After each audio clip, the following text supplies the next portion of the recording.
HP laser MFP M438 NDA এই প্রিন্টারের toner replace করব।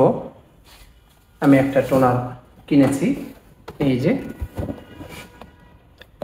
এটা হচ্ছে মডেল, প্রিন্টার টোনার মডেল। তো আমি এটা অনেক বড় দেখতে অন্যান্য টোনারের তুলনায়। তো আমরা এখন এটা খুলব,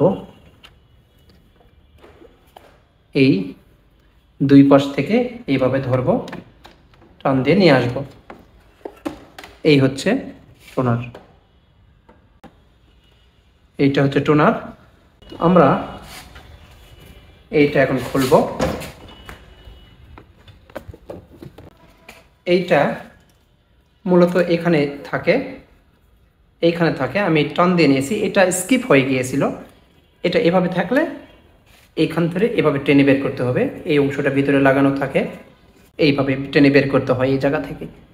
হ্যাঁ, এইটুকু দেখানোর বাকি ছিল এটার। তো এইভাবে তারপর ভিডিওটি পজ হয়ে গিয়েছিল, যার কারণে ওটা দেখানো হয়নি। এইভাবে এভাবে লেগে যাবে, এভাবে স্ট্রং হবে এবং তারপর ওয়ার্ম আপ হবে।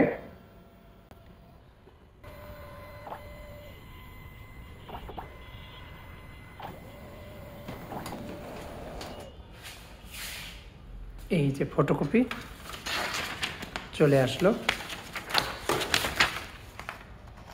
ভিডিওটি ভালো লাগলে লাইক, কমেন্ট, শেয়ার করবেন আর সাবস্ক্রাইব করে সাথেই থাকবেন।